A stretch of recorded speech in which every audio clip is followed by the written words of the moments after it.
میں وہاں جا کے جو ہے وہ رات وہاں گزارتے تو صبح پھر ایک سفر جاری کرتے ہیں. اب وہ رات کو اس مسجد کے پاس پہنچے تو دیکھا تو اس کو تالے لگ چکے ہوئے تھے. ماں میں بڑے ماں میرے کہتے نام دے نہیں ہوتا تو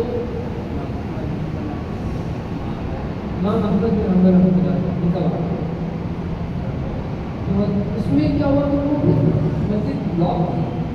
وہ وہاں سے پھر کیا ہوا پریشان ہو گئے کہ میں رات کیسے گزاروں گا اور سخت سردی کے دن تھے تو باہر سڑک پہ کسی جگہ پہ گزارا نہیں ہو سکتا.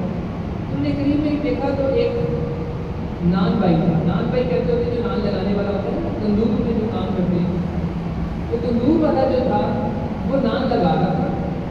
انہوں نے سوچا کہ چلو یار اس کے پاس کچھ نیٹ تو ہوگی ذرا پاس جائیں گے تو تندور کی گرمی کی وجہ سے میں رات وہاں سے اس کے پاس گزار دوں گا. اس میں تو ساری رات لگانے صبح صبح لوگ نان خریدتے ہیں نا تو رات کو سارے نان لگاتے رہتے ہیں صبح تک.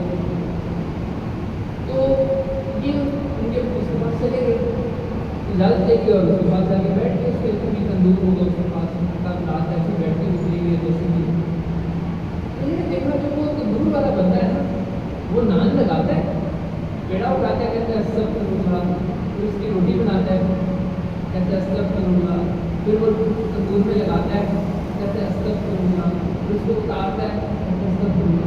یہ بڑے پریشان ہوئے یہ کیا بات ہوئی ہر چیز کے اوپر استغفار ہوتا ہے. خوشبو ہوئی کہ اس کی زندگی میں اتنا زیادہ استغفار ہے. یہ حدیث واقعہ میں بھی آتا ہے کہ یعنی کتنا اچھا بندہ ہے کتنا باعث فخر بندہ ہے تو جس کے